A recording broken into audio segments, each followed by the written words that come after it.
Hello everyone, this is MJ and you are at my channel called Reading This Life. And in today's video, we're talking trash.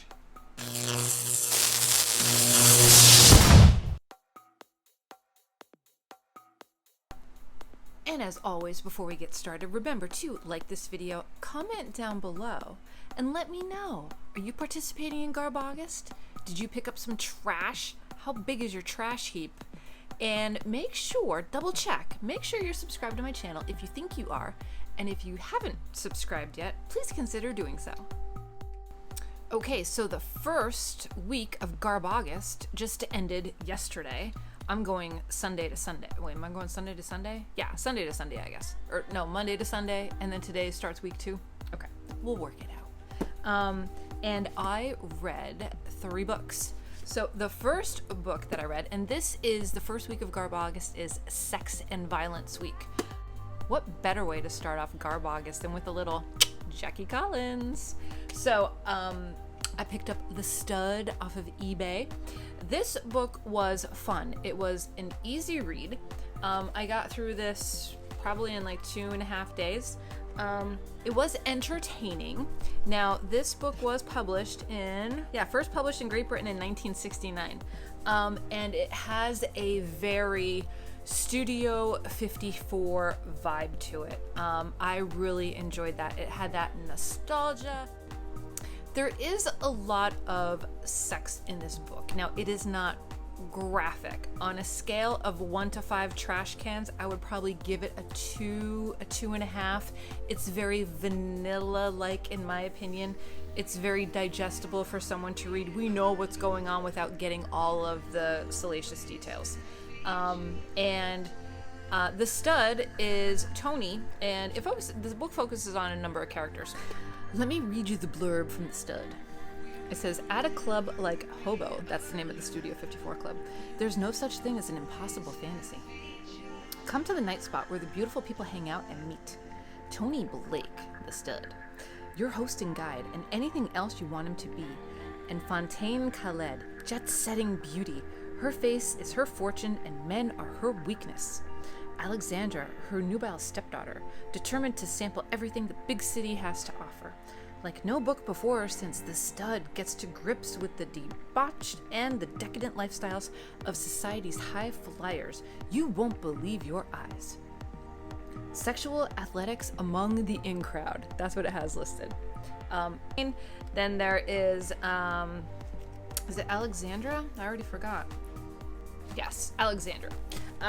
So how Jackie Collins writes is she will focus one chapter on one character and then focus on another character in another chapter, and kind of foreshadow and reflect back the events that were going on, which is her style. I read Rockstar by her in 1989, and she kind of did the same thing with focusing on different characters. So if you like that format, you may like The Stud.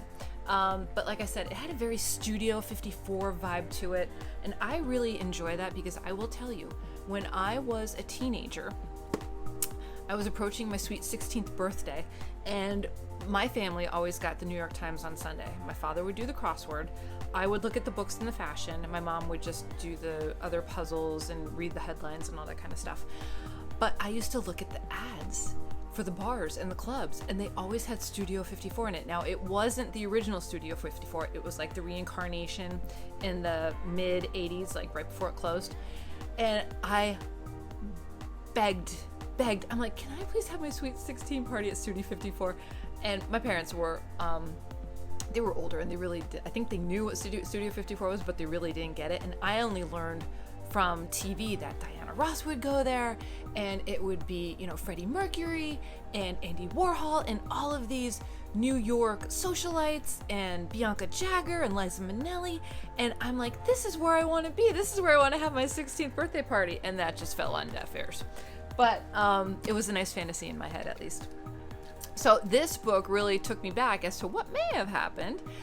There is a little bit of jet setting. This takes place in England, and then Fontaine, the club owner, sends Tony and follows Tony to see if they could set up a club in New York, and there's more shenanigans that go on, and then they go back to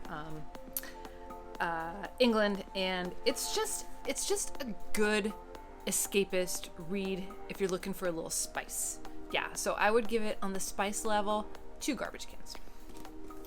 Okay, so that was book 1. I think I gave that 3 stars on Goodreads. Let me see. Yeah, so The Stud I gave 3 out of 5 stars on Goodreads. Okay, then I read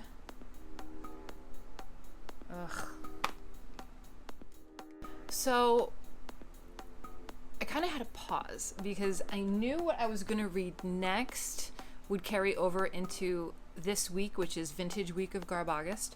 So I was kind of looking for something just to fill the gap after I finished The Stud, and I found an audiobook that I remembered reading probably senior in high school, maybe freshman in college, and this is by Anne Rice, going by the pen name of A.N. Roquelaure,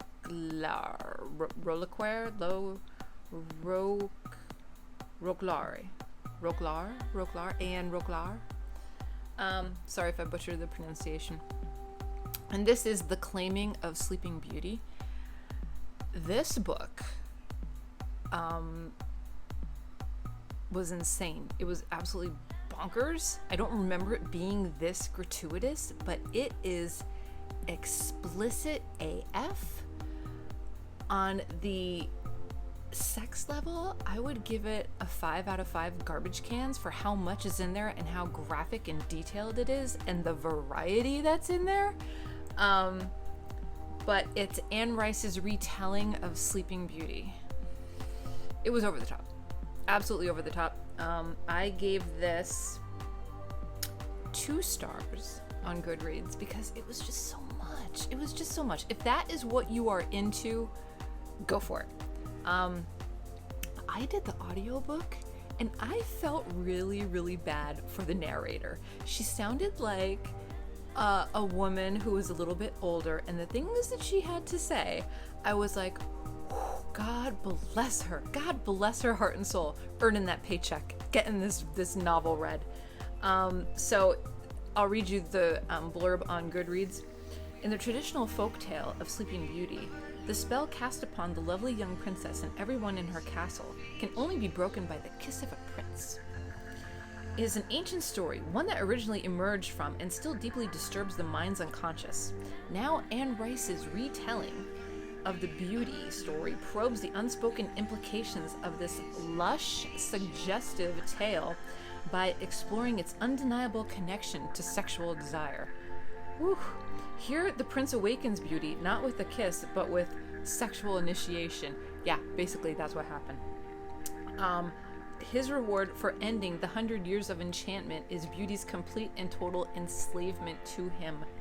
As Anne Rice explores the world of erotic yearning and fantasy in a classic that becomes, with her skillful pen, a compelling experience. I don't know if it was compelling, it was over the top. You name it, it's in here. You've got... Just think about it, it's in this book. I'm not going to go through all the different varieties. Think about it, and it's in this book. So yeah, sorry. See, I'm all nervous over that book. So yeah, so that was a lot. Okay. But I read it, and it fulfilled the request for the week for sex and violence. Okay. Then I read The Postman Always Rings Twice, and that fulfilled the violence and a little bit of sex for me. So, let me pull that up. Postman Always Rings Twice is by John M. Cain, and I gave it 5 out of 5 stars on Goodreads. So that would be, on the trash level, I would probably give it 4 out of 5 trash cans. Do the blurb that's on Goodreads.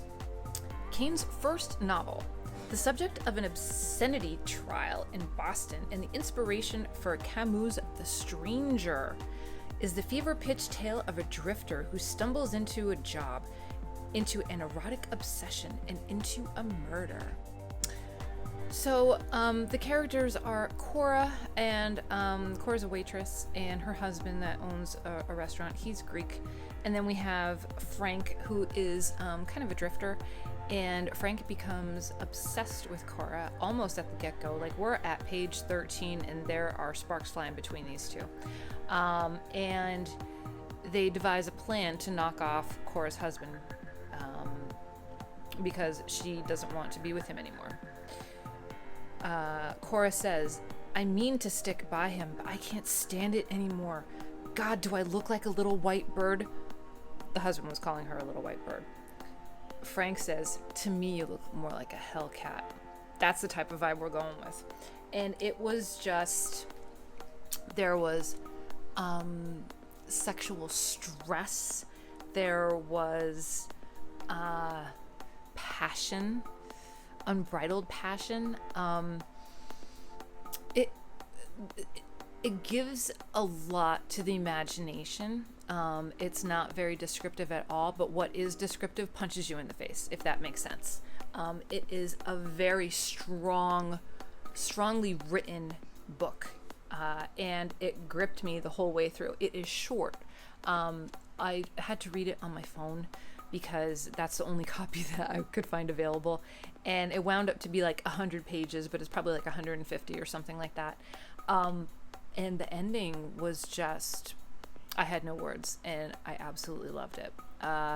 So if you've never read The Postman Always Rings Twice by John M. Cain, pick it up. Like I said, there's a little bit of sex, there's a lot of violence. Not a ton, but you know, they're planning this guy's demise, and they carry out one plan, and they had to carry out another plan, and then there's a total twist at the end. So if you've never read it, read it. I think there probably is a movie. I'm gonna hunt that down and watch it. But it was very entertaining. It was just, I don't know how to describe it, but the passion was strong with these two. And the way that it wound up was just perfect. So that was the third book that I read for Sex and Violence Week.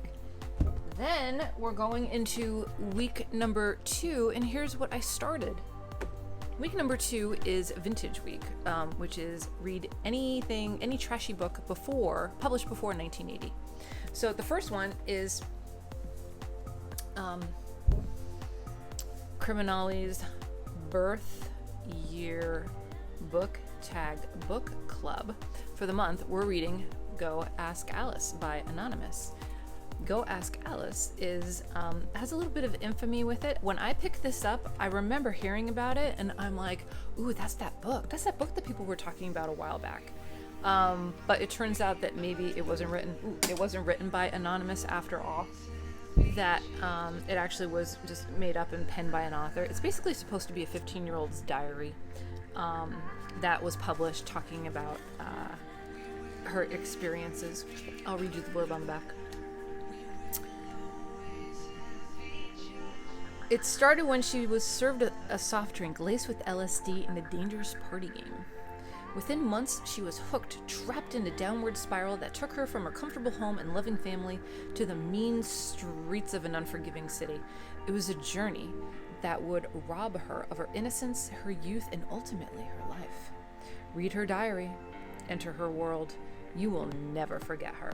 For 35 years, the acclaimed best-selling first-person account of a teenage girl's harrowing descent into the nightmarish world of drugs has left an indelible mark on generations of teen readers. As powerful and as timely today as ever, Go Ask Alice remains the definitive book on the horrors of addiction. More than 5 million copies sold. That's a hell of a lot of copies. So I am on page like 30. I started it early this morning, and it's your traditional teenage stuff. They're selling their house. She's going to, a new school. She's making friends, and we haven't gotten to the drugs yet, but they're on their way, I'm sure. So this I'm reading this week. After that, I'm going to start Leonard Cohen, Beautiful Losers.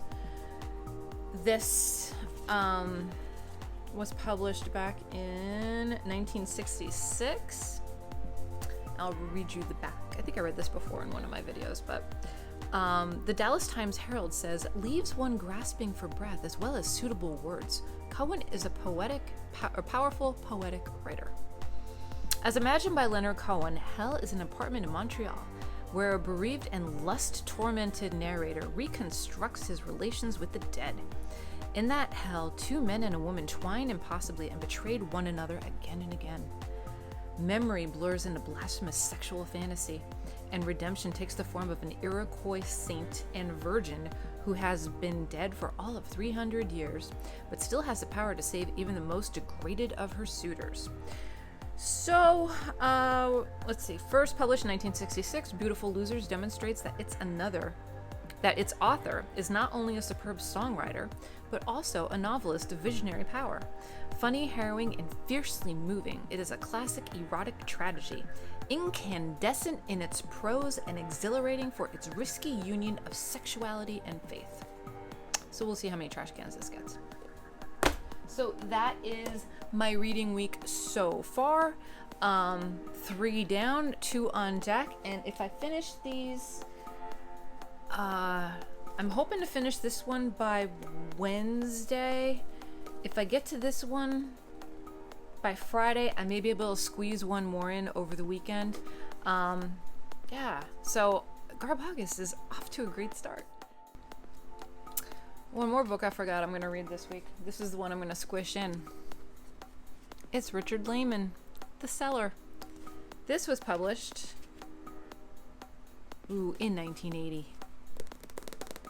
I started this last week, and I'm about 40 pages in.